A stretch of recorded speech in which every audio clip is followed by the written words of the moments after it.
Hej, vi er gruppe 7, og vi består af Anton, Sara og mig, Sofie, og vi har fået tildelt emnet doping.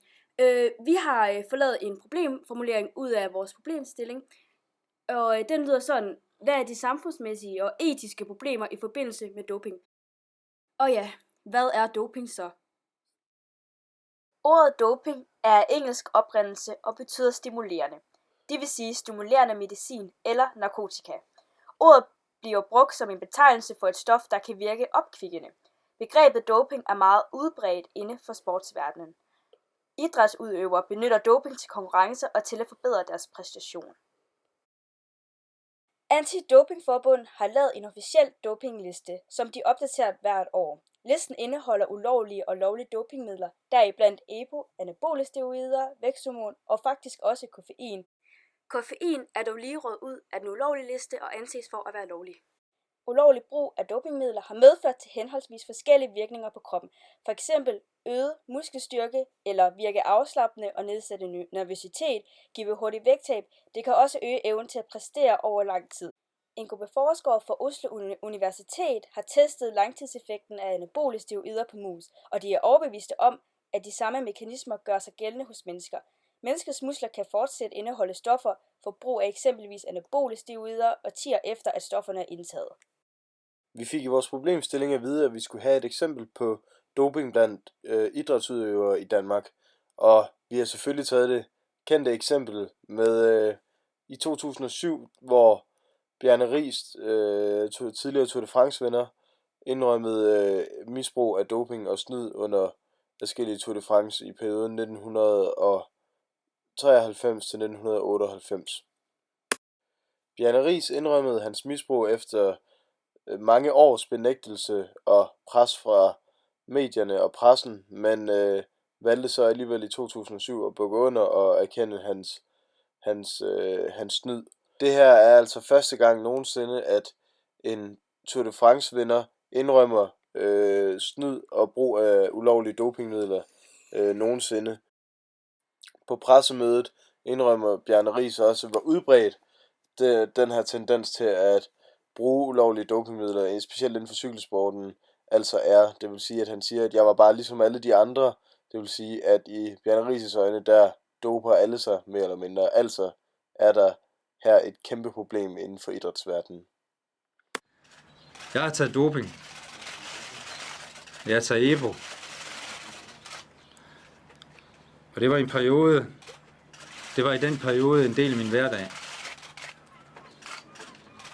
Det tager jeg det fulde ansvar for. Skal du have frataget din titel? Min trøje ligger hjemme i en papkasse i garagen, og I skal være velkommen til at hente den. Den betyder ikke noget for dig i dag? Det betyder ingenting. Nu vil vi diskutere de moralske og etiske aspekter ved doping. Der er mange delte holdninger om, hvorvidt og i hvilken grad doping skal legaliseres. Vi har valgt at tage fat i et interview med en professor i etik, som står inden for legalisering af doping. Ud fra interviewet kan vi forstå, at den mest populære holdning i Danmark omkring doping er, at det skal forblive ulovligt. Men Thomas han kommer med en masse argumentationer for, hvorfor man kunne legalisere doping. Han siger blandt andet, at som voksen burde man selv kunne bestemme over ens egne medicamenter. Og han nævner også, at under ordnede forhold er der intet, der tyder på, at doping nødvendigvis er sundhedsskadeligt, hvis bare det er givet i de korrekte doser. Thomas nævner også den helbredsmæssige risiko, som i forvejen er ved idrætsgrene i Danmark, og derfor mener han ikke, at doping burde være ulovligt, og han mener heller ikke, det er snyd, hvis vi ændrer på reglerne. Han slutter af med at sige det moralfilosofiske argument, om vi ikke skal tillade folk at udsætte sig selv for skade, hvis de allerede gør det i forvejen. Intervieweren Niels kommer også med en masse gode argumenter for, hvorfor doping burde forblive ulovligt. Han siger blandt andet, at i et miljø med mange dopingpåvirkede atleter, at man selv føler sig tvunget som ikke-bruger til at tage doping. Han siger også, at mange af de unge, som lovligt vil kunne tage doping, ikke vil have den mentale styrke til selv at tage den rigtige beslutning. Og fordi at de har sådan en brændende lyst til at blive større, så vil de nemmere blive påvirket til at tage den forkerte beslutning. Samfundsmæssige udfordringer i forbindelse med doping. På DR.dk's hjemmeside blev der i 2013 skrevet en artikel af Christine Hyldal ved navn Motionsdoping er blevet et samfundsproblem for Danmark. Hun bruger i artiklen et kvalitativt interview med sekretariatsleder for Dansk Fitness og Helse, Morten Brustad. Han mener altså, at vi skal finde nye ressourcer, så vi kan finde nye metoder til at hjælpe folk ud af det kæmpe misbrug, som han mener, at danskerne har.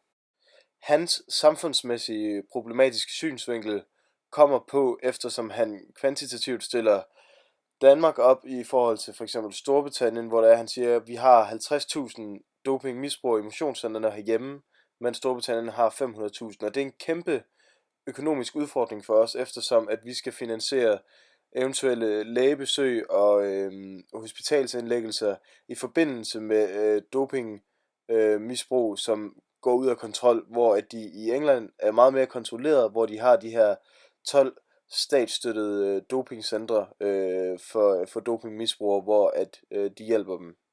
Og han mener altså, at når man kigger på tallene fra England, så vil man kunne se, at det har langt større økonomisk gevinst for vores samfund, hvis det er, at vi hjælper misbrugerne, i stedet for, at vi hakker dem over nakken ved dopingkontrol. Og det er Doping Danmark i øvrigt enig i.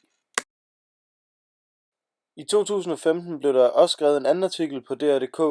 Den er skrevet af Mathias Sommer, og her står det helt tydeligt og klart, hvordan at et samfundsmæssigt problem også er den stigende kriminalitet, efter der er større og større efterspørgsel på de her dopingmidler, så er der jo selvfølgelig også større udbud, og dermed mere kriminalitet, eftersom det jo er ulovligt at fremstille og videresælge og bruge dopingmidler i Danmark.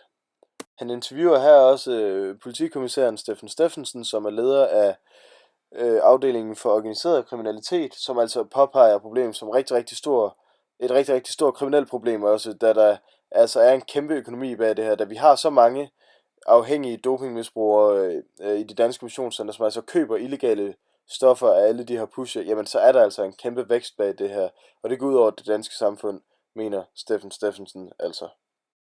Her til sidst vil vi bare lige understrege med en tabel, som er hentet fra politiet, strategianalyse 2015, som viser en sammenhæng mellem salg af doping og besiddelse af doping, og det kan altså ses, at store salg førhen ikke har været registreret i hvert fald. Det kan godt være, at de har fundet sted, og heller ikke smugling, men de tal er altså fra 2014 og 2015 både fordoblet og tredoblet, så det er ret bemærkelsesværdigt. Vi fik i vores problemstilling opgivet, at vi skulle analysere artiklen Doping i fitnesscenteret er svært at bekæmpe. Artiklen handler om, hvor svært det er at skulle bekæmpe doping i fitnesscenteret, når der er en manglende mængde af data til at kunne informere brugerne af doping om konsekvenserne af indtaget. Artiklen er skrevet af Søren Bøje Skjold, og han bruger forskellige metoder til at komme frem med budskabet. Han bruger kvalitative metoder til at komme frem med budskabet, og det gør han med interviews med Andreas Kiemergaard, som er Ph.D.-studerende ved Institut for Idræt i Aarhus Universitet, og så interviewer han Jakob Berget, der er leder af oplysning hos Antidoping Danmark, og til sidst interviewer han Jesper Bøgh Christensen, der er sekretariatschef i Dansk Fitness og Helseorganisation. Han bruger også kvantitative metoder, dvs. hårde fakta, til at belyse emnet. Der oplyses blandt andet i artiklen, at Antidoping Danmark har sagt, at mellem 10.000 og 50.000 personer i Danmark bruger motionsdoping. Derudover siger sundhedsminister Jakob Axel Nielsen, at 13.000 personer i Danmark bruger muskelopbyggende stoffer. Det sidste fakta i artiklen er, at Antidoping i Danmark havde en test i 2009, hvor de testede 751 personer i motionscentre, hvor at 151 af testene viser at være positive, det vil altså sige 20%. Dog er de forsigtige med at sætte præcise tal på grund af usikkerhed. Vi kan derfor konkludere, at på trods af de meget upræcise tal, er der rigtig mange forbrugere af doping i Danmark. Og derfor er det et virkelig stort problem, at vi ikke kan komme ud med informationen om disse tal, på grund af at de er upræcise. Det siger Andreas Kiemergaard og Jakob Berget også, Konklusionen er, at de etiske problemer ved doping er, at legaliseringen af doping ikke vil hjælpe til at sænke danskernes forbrug, på grund af at unge og uvidende vil føle sig tvunget til at tage de muskelopbyggende stoffer. Dog er det også et problem bare at lade doping forblive ulovligt, fordi forbrugere på nuværende tidspunkt indtager det under ukontrollerede forhold. De samfundsmæssige problemer ved dopingmisbrug er, at forbrug af doping koster staten økonomisk, blandt andet på grund af hospitalsbehandlinger. Voldelig kriminalitet stiger også på grund af doping, hvilket er forbundet med massive tab, såvel menneskelige, sociale og samfundsøkonomiske.